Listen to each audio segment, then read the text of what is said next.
Lo más prioritario entre los cristianos de hoy es que tengamos el Evangelio correcto, porque si no lo hacemos, tampoco tendremos la correcta comprensión de toda nuestra fe en Jesucristo. Bendiciones. Usted está en sintonía de su programa Renovando tu Mente con el Dr. R.C. Sproul. En cualquier etapa de la historia, la Iglesia se ha visto muchas veces obligada a confesar su fe. La Iglesia no solo ha confesado lo que cree, sino que también ha señalado los errores específicos que deben ser descartados. En esta nueva serie de conferencias titulada Entendiendo el Evangelio, el Dr. R.C. Sproul, en la voz de Julio Benítez, nos compartirá el mensaje titulado El Evangelio de Dios. Por favor, continúe con nuestra sintonía.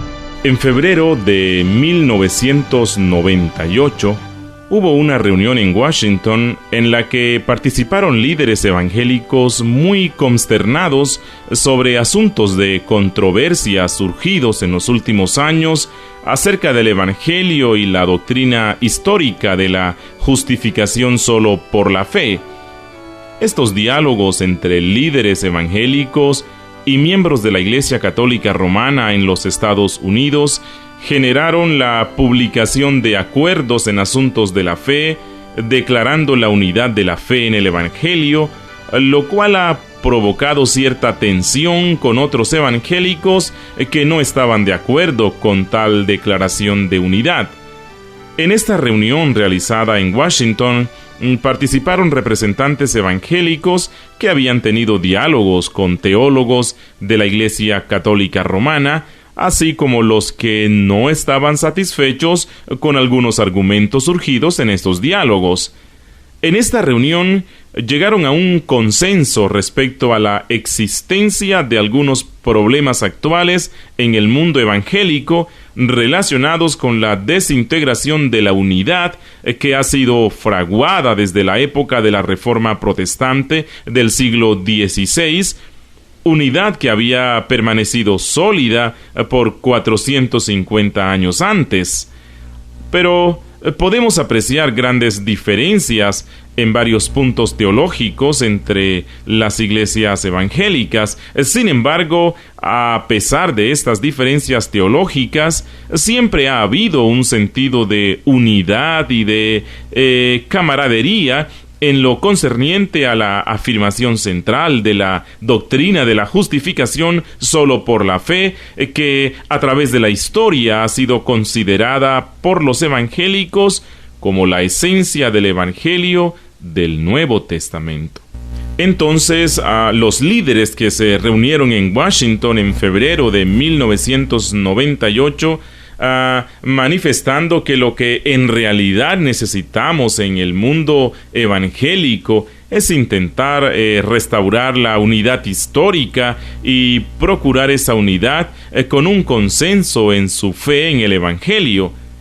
Al mismo tiempo, la Alianza de Confesión Evangélica se reunió en Filadelfia y pasaron 3 días pensando acerca del tema teológico más controversial en nuestros días, el mismo Evangelio, y se sacaron a la luz los temores existentes sobre la confusión que se estaba generando en la comprensión histórica del Evangelio y sobre el peligro de caer en un eclipse total en este asunto. Como resultado de ello y de las discusiones que se dieron en Washington, se convocó a un comité preliminar con representantes que habían apoyado la unidad en la confesión de fe con los católicos romanos y con aquellos que se habían resistido a esta iniciativa, en particular los primeros, con la esperanza de llegar a una confesión consensual sobre el tema de la justificación y el Evangelio, y los segundos con el propósito de restaurar la unidad entre los líderes evangélicos.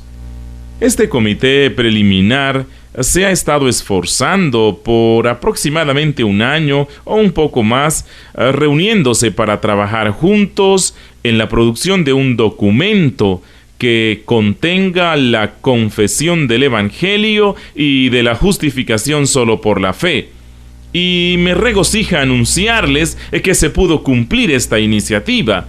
Además, creo que se ha podido dar un paso significativo hacia la restauración de la unidad de la que habíamos gozado en el pasado. Consecuentemente, lo que me gustaría hacer ahora es exponer parte de ese documento fraguado por este comité preliminar. Pero antes de proceder, permítanme mencionarles los nombres de las personas que participaron en la elaboración del documento. A este comité preliminar se lo ha denominado Comité para la Unidad Evangélica y estuvo conformado por personas que representaban organizaciones o ministerios evangélicos de gran renombre e influencia en Norteamérica. Estuvo un representante de la Asociación Billy Graham, estuvo un representante del Ministerio de Reformación y Reavivamiento, el doctor Timothy George, quien fue uno de los principales autores del documento sobre el don de la salvación y que proviene del Seminario Teológico Paz en Birmingham, Erwin Lutzer, pastor de la iglesia Moody en Chicago, varios representantes de la revista Cristianismo Hoy, el doctor J. Packer de Vancouver, estuvo R.C. Sproul, el anfitrión de ese programa Renovando tu Mente, estuvo un representante del Seminario Trinitario en Chicago, el doctor Don Carson de la misma institución y el doctor Scoff. Todos estos hombres, como les había mencionado, trabajaron juntos por un año aproximadamente a fin de producir este documento.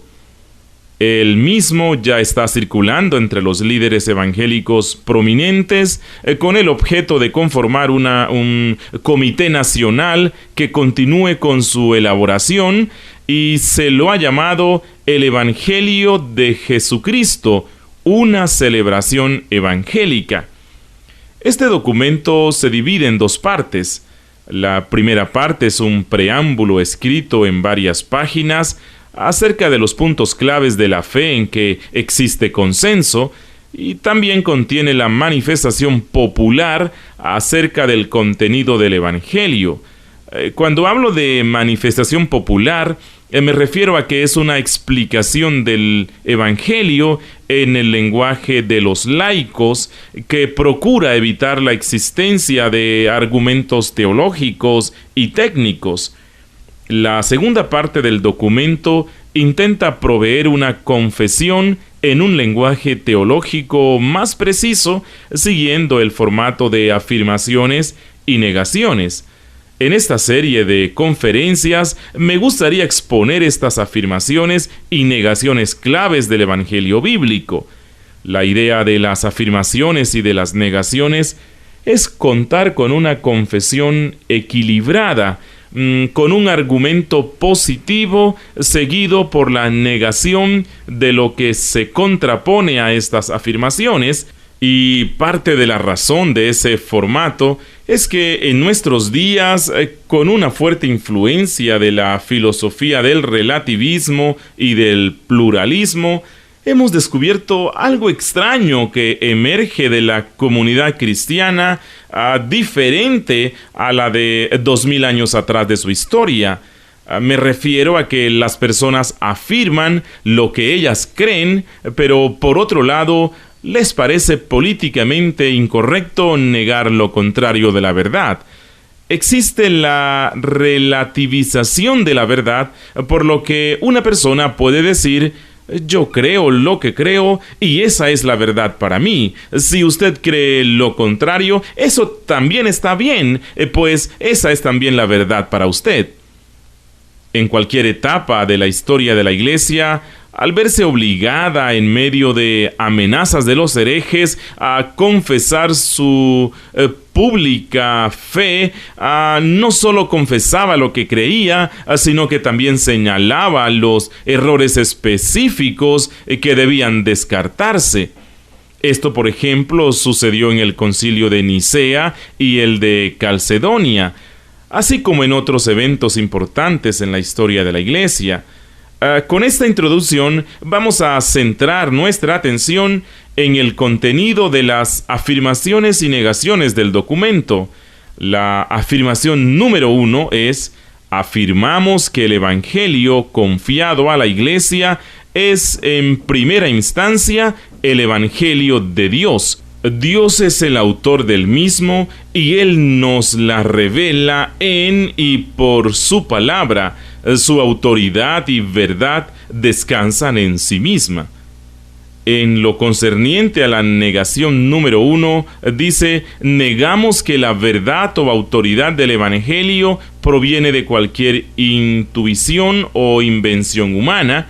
Asimismo, negamos que la verdad o la autoridad del Evangelio se fundamente en cualquier iglesia en particular o institución humana.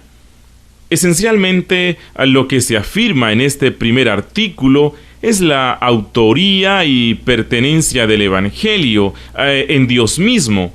Cuando leemos la carta de Pablo a los romanos, en el primer capítulo y en la primera línea, vemos las siguientes palabras: Pablo, siervo de Jesucristo, llamado a ser apóstol, apartado para el Evangelio de Dios, que él había prometido antes por sus profetas en las Sagradas Escrituras.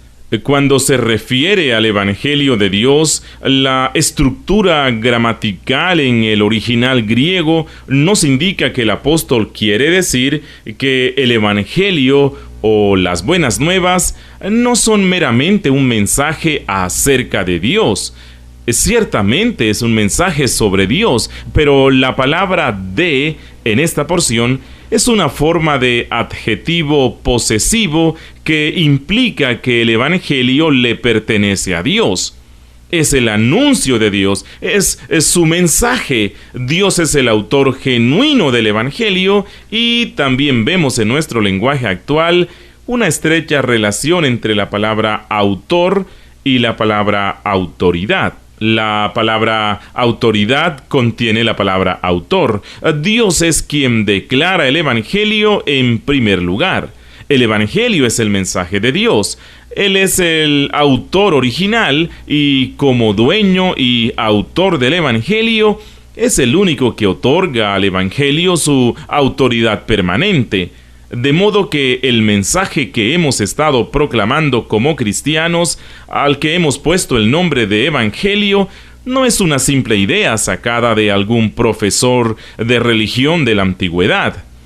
Aún en el tiempo del Antiguo Testamento encontramos alusiones de porciones del Evangelio proclamado en las páginas del texto y anunciado por los profetas. Y ciertamente en el Nuevo Testamento la Iglesia recibe el Evangelio directamente de Jesucristo y de sus apóstoles. Y podríamos decir que el primer gran apóstol del Evangelio es Cristo mismo. Sin embargo, cuando Cristo proclama el Evangelio, estaba cumpliendo la voluntad del Padre.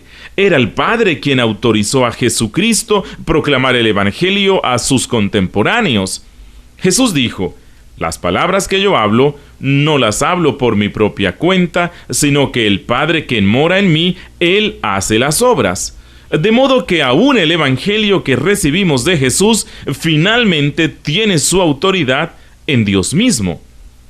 Este primer argumento incluye la autoridad a la que se hace alusión durante la Reforma evangélica del siglo XVI bajo el principio de sola escritura. Conocemos que los dos temas centrales de la Reforma del siglo XX con frecuencia se los llama la causa material y la causa formal de la Reforma. El asunto material que mayormente se encontraba en disputa en ese tiempo era la doctrina de la sola fide o de la justificación solo por la fe. Y justamente por ese tema central del siglo XVI, a los protestantes se los llegó a identificar como evangélicos. Este nombre fue tomado de la palabra evangelio, que es una traducción del término griego evangelion, usado en el Nuevo Testamento. Así los reformadores protestantes fueron llamados evangélicos porque creían que en la controversia relacionada con la doctrina de la justificación solo por la fe, el asunto central de conflicto era el contenido del evangelio.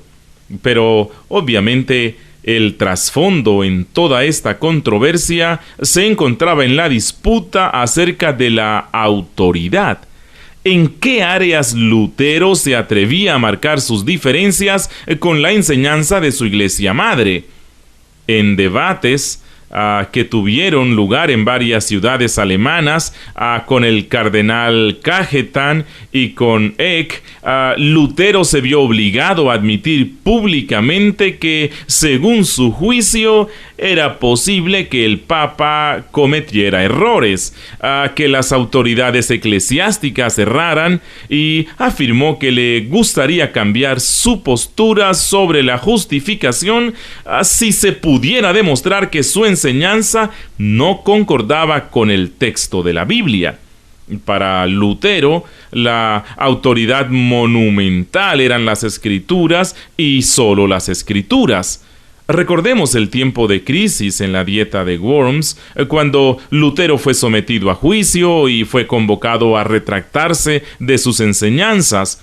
Él replicó en su famosa frase: a menos que yo sea convencido por las Sagradas Escrituras, no puedo retractarme, puesto que mi mente está cautiva, mi conciencia está cautiva por la palabra de Dios, y actuar en contra de mi conciencia no es ni correcto ni seguro. Esta es mi postura y no puedo tener otra. Dios, ayúdame. La causa formal de la Reforma fue la proclamación pública de que solo las Escrituras sagradas tienen la autoridad impuesta sobre la conciencia del creyente. En ese debate del siglo XVI, la Iglesia romana argumentó que, en cierto sentido, la autoridad de las Escrituras estaba asentada sobre una autoridad principal, que es la Iglesia, y que la Iglesia fue la que declaró inicialmente la autoridad de las Escrituras. Por lo tanto, lo que se puede ver en la primera afirmación que mencionamos al principio es que Dios es el autor del Evangelio y que Él nos la revela por medio y a través de su palabra, y que la autoridad y la verdad de las Escrituras descansan solo en Dios. Este principio de la autoridad bíblica nos compromete por completo, porque la razón por la que la sola Escritura fue llamada así en la Reforma era porque se le consideraba la palabra de Dios. Y solo la palabra de Dios tiene la última autoridad absoluta para comprometer nuestra conciencia. Y de nuevo mencionamos una negación. Negamos que la verdad o la autoridad del Evangelio se deriva de cualquier intuición o invención del hombre.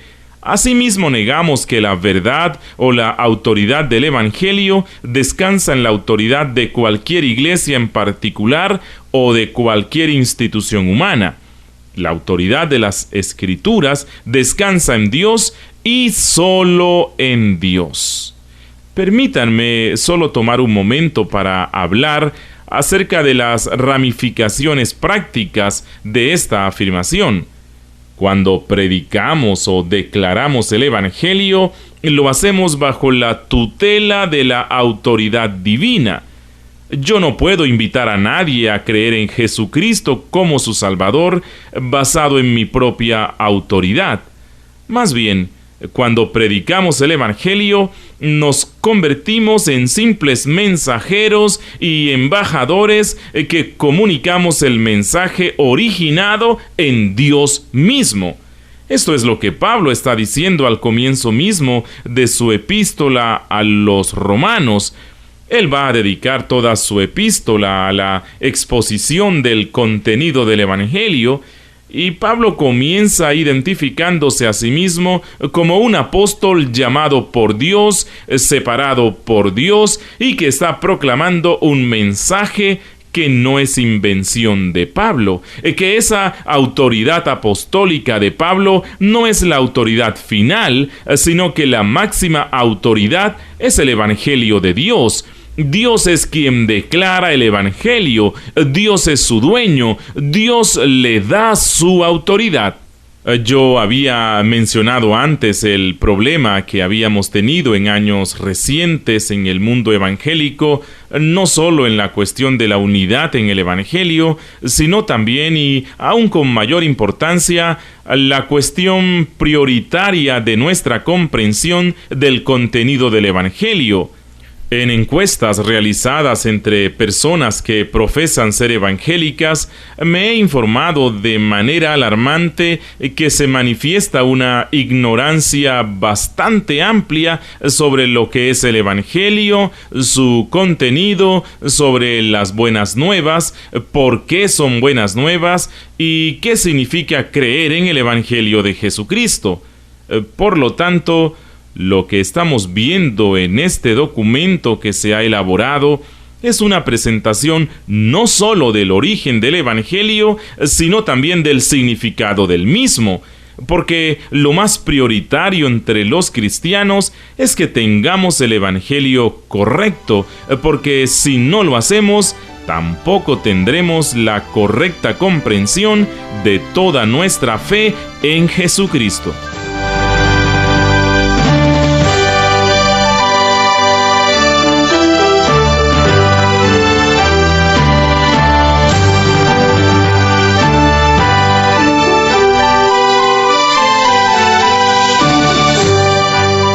Estimado radio oyente, esta es un área en la cual Ministerios Ligonier está equipado para ayudar, utilizando los medios que Dios nos ha dado.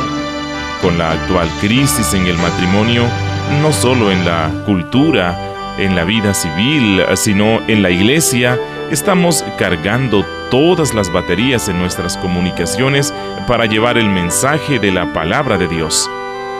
Francamente, tenemos amigos como usted que nos ayudan a cargar las municiones. Cada mes, Ministerios Ligonier en español necesita recaudar $8,000 para cubrir los gastos de nuestro ministerio. Estos costos son muy importantes para llevar la enseñanza bíblica a usted y a millones de personas a través de nuestras emisiones de radio, divulgación a través de la internet, libros, CDs y DVDs. Gracias al Señor, el impacto que usted puede ayudar a causar con su donación a Ministerios Ligonier es realmente asombroso. Se está trabajando actualmente con toda marcha para proporcionar más recursos de enseñanza en otros 6 idiomas, a saber, persa, alemán, ruso, español, turco y ucraniano. Estas traducciones proporcionan una tremenda oportunidad para llegar a los cristianos y a los no cristianos en tierras extranjeras con las verdades de la palabra de Dios. Además de la traducción, los Ministerios Ligonier también están ayudando a proporcionar el equipo necesario para imprimir los materiales en estas lenguas. Por primera vez en la historia de los Ministerios Ligonier, hemos iniciado varios proyectos para traducir los programas de radio y de televisión en varios países en sus propios idiomas. Renovando tu mente, la versión en español del ya reconocido programa en inglés del Dr. Sproul, comenzó a emitirse a través de la onda corta de radio en febrero de 2005. Puede ser escuchado en más de 50 países de América Central y América del Sur. Además, este programa de radio está en el aire en todo el Reino Unido a través de Radio Transmundial y en toda Latinoamérica a través de numerosas emisoras. Si usted quiere formar parte de este gran equipo que colabora para el funcionamiento de Ministerios Ligonier, permitiendo llegar a millones de personas con nuestros programas de radio, le invitamos para que nos escriba al email renovandotumente@hotmail.com, renovandotumente@hotmail.com, y le informaremos de qué manera puede usted hacer llegar sus donaciones a nuestro ministerio. Con su ayuda, podremos transmitir este programa en numerosas emisoras a través de toda Hispanoamérica. El Señor le continúe bendiciendo.